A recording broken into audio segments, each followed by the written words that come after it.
Olá, pessoal. Agora nós vamos entender como que é a formação do profissional de apoio escolar. Sejam bem-vindos.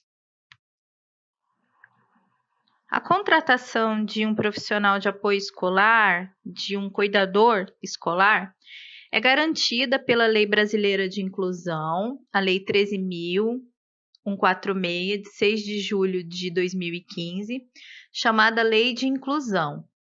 Ela afirma em seu artigo 3º que, inciso 13, o profissional de apoio escolar é uma pessoa que exerce atividades de alimentação, higiene e locomoção do estudante com deficiência e atua em todas as atividades nas quais se fizer necessária, em todos os níveis e modalidades de ensino e instituições públicas e privadas, excluídas as técnicas e os procedimentos identificados com profissões legalmente estabelecidas. Ou seja, ele não vai exercer a função de um enfermeiro, de um profissional de saúde. Ele é um cuidador escolar. Ele vai cuidar das atividades relacionadas ao aspecto pedagógico, tá? Lógico que isso está relacionado à higiene, à alimentação, mas ele não vai fazer um curativo, ele não vai medicar, ele não vai, enfim, ele não vai fazer, às vezes, de um enfermeiro, nem de um fisioterapeuta, nem de um fonoaudiólogo. O que ele pode é desenvolver tarefinhas que até os pais fazem, orientados por esses profissionais de saúde, tá? A única lei que cita o profissional de apoio escolar é a Lei Brasileira de Inclusão. Nós não temos mais referências a esse profissional em outras legislações. Há uma discussão a respeito disso para que se garanta o cuidador escolar através da Constituição, né? Mas uma especificação da formação desse profissional, principalmente na Lei de Diretrizes e Bases da Educação, mas ainda são pontos que estão sendo discutidos. Como vocês podem observar, nós temos aí a garantia do cuidador para criança, né, o aluno com deficiência, mas nós não temos nada que se refira à formação específica para este profissional. Então, sobre a formação do profissional de apoio escolar, eu fiz uma vasta pesquisa a respeito da contratação desse profissional. Na rede pública, os editais exigem ensino médio, geralmente. Não exigem nenhum curso de nível superior, como pedagogia, muito menos especialização. Tanto concursos de redes municipais, né, eu vi de várias cidades, como de rede estadual, apenas o ensino médio é exigido. Porém, nos editais desses concursos, eu fui ver o material de estudo, né, que cai na prova para cuidador escolar, e exige-se um bom conhecimento a respeito de vários aspectos que a gente vai ver aqui nos próximos slides e que eu acho muito útil para esse profissional. Então, não é só em relação às disciplinas cursadas no ensino médio. Exige um conhecimento de mundo para auxiliar esse trabalho. Tá? Na rede privada também, geralmente exige-se somente o ensino médio, mas o entrevistador com certeza vai avaliar currículo, experiência, cursos de formação de extensão, né?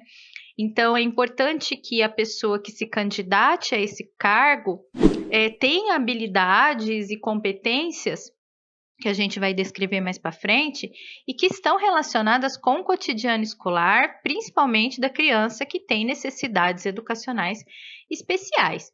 E a gente tem que ter em mente também que esse cuidador vai ter muitas responsabilidades em relação a essa criança, porque é uma criança vulnerável, uma criança que, se precisa de um cuidador, ela tem as suas necessidades. Então, é importante que esse cuidador esteja preparado para atender essas necessidades. Então, pelo que eu vi nos editais, exige-se um conhecimento em legislação, das diretrizes curriculares e da rotina escolar. Tudo isso faz parte da realidade escolar.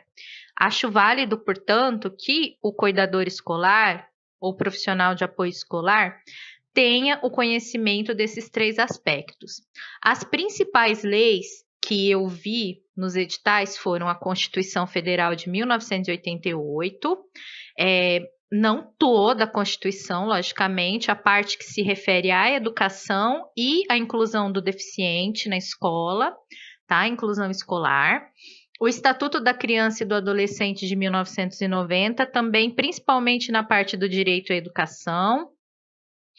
A Lei de Diretrizes e Bases da Educação de 1996, também a parte de educação especial. E a Lei de Inclusão de 2015, a Lei Brasileira de Inclusão ou Estatuto do Deficiente, como vocês preferirem chamar, que eu citei no slide anterior, tá? Nessa lei é garantido a contratação do cuidador escolar para a criança que tem essa necessidade.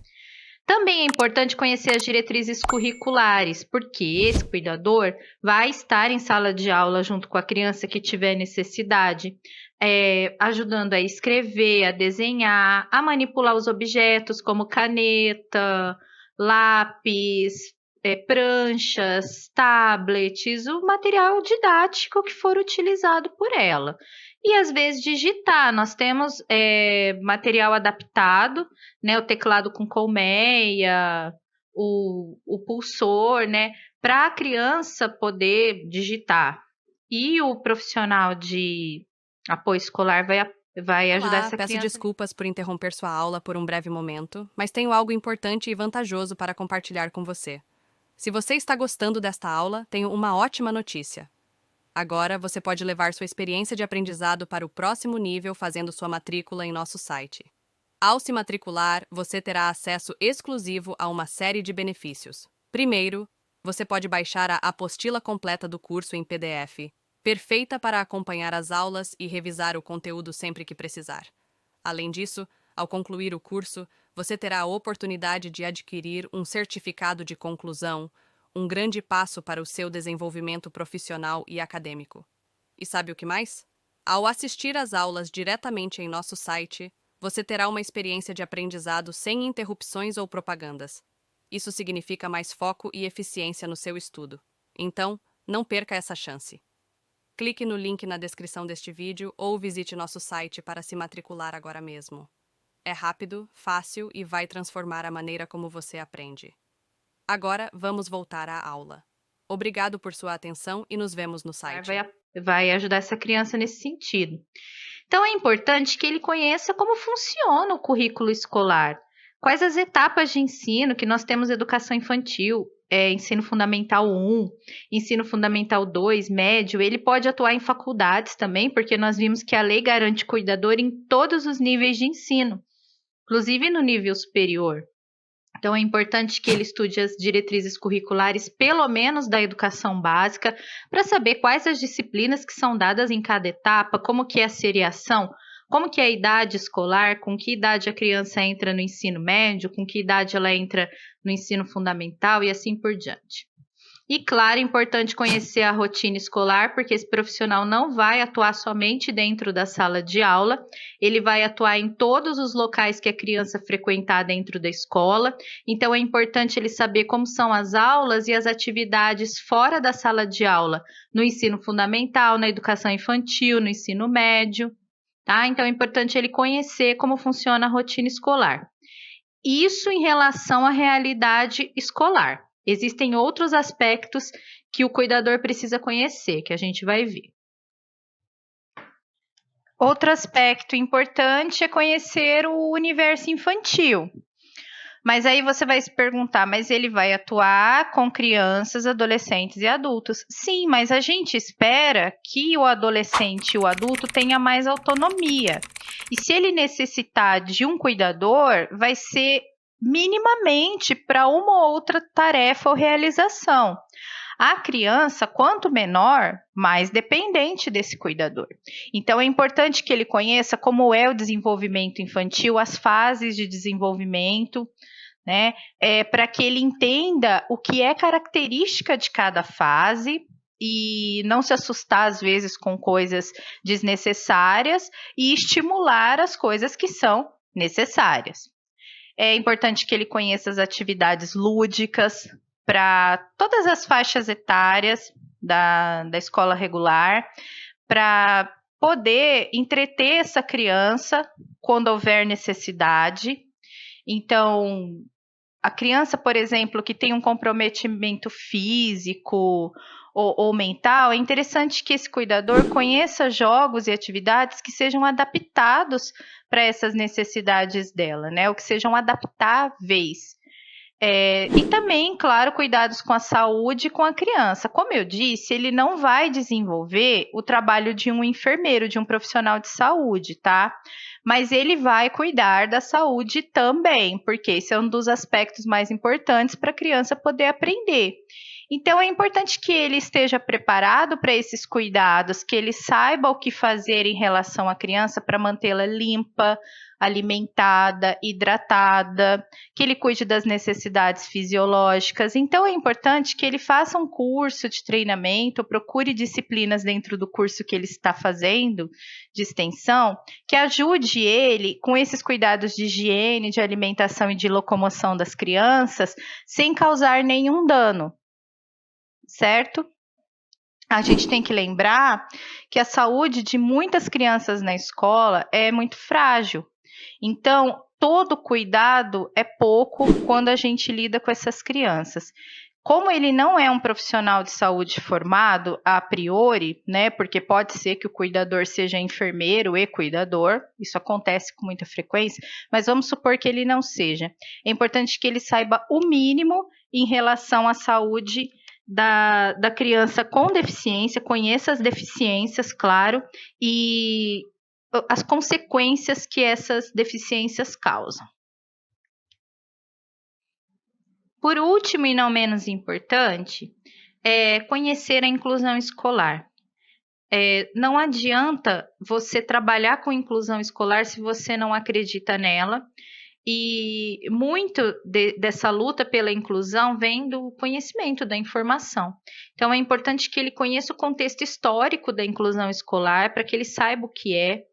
Nisso, ele vai conhecer documentos legais, legislação, para conhecer os direitos do deficiente, do aluno que ele cuida, para ele respeitar esses direitos e também para ele fazer com que os outros respeitem esses direitos. Muitas vezes o cuidador, o professor vão ser a única voz que esse aluno tem, porque não por negligência dos pais, mas porque os próprios pais às vezes não conhecem esse contexto histórico e esse contexto legal da criança com deficiência, tá? Então precisa conhecer a fundo a inclusão e as leis de inclusão. Conhecer as deficiências também é importante. É lógico que não dá para estudar todos os aspectos de todas as deficiências, então ele vai conhecer de um modo geral as deficiências mais comuns, que é auditiva, visual, física, mental, e a criança que tem deficiências múltiplas, as manifestações, as características, os sintomas e como é a evolução. Depois disso, quando ele começar a cuidar da criança, ele vai construir um conhecimento a respeito das necessidades da criança. Independente de deficiência, cada criança é de um jeito. Então, ele vai conhecer as habilidades que ela tem, o que ela pode fazer, né, que são as potencialidades dela, e também conhecer as dificuldades. Todos nós temos dificuldades e necessidades. Então, essa criança que tem necessidades especiais, quais são essas necessidades? No que eu vou poder auxiliar essa criança? O que eu vou poder ajudar? O que eu preciso ficar à disposição para ela fazer? É muito importante que ele conheça a fundo cada criança que ele vai cuidar. E também o transtorno do espectro autista, que é garantido os direitos também pela lei de inclusão, e todos os distúrbios que estão dentro do espectro, como a síndrome de Asperger, a síndrome de Rett, de Kanner. É preciso conhecer os sintomas, as manifestações, as características mais comuns, como que é o comportamento, porque é uma síndrome que envolve muito um aspecto social e comportamental, precisa conhecer isso, mas também vale a mesma dica do anterior, das deficiências. Precisa conhecer a fundo a criança, de quem vai cuidar, porque cada criança vai manifestar o autismo num nível, numa intensidade de um jeito diferente, tá? Por isso que o espectro é muito amplo, muito amplo. A gente tem autistas de todos os níveis, com características completamente diferentes, cada um. As características comuns do espectro, né? E depois uma série de manifestações que fogem dessas características comuns. É preciso conhecer a fundo todas elas. E aí, tudo bem? Estou passando apenas para deixar um recado bem rápido para você que acabou de ver essa aula e que gostaria de assistir a todas as aulas desse curso. É bem fácil, basta você clicar no link que está na descrição deste vídeo ou acessar www.novacursos.com.br. Fazendo sua matrícula em nosso site, você terá acesso a todas as aulas desse curso e mais centenas de outros cursos, além de poder fazer avaliação. E caso você queira, poderá estar adquirindo o certificado com um valor bem acessível. Esse foi o recado que eu queria dar. Aguardo sua matrícula. Até breve!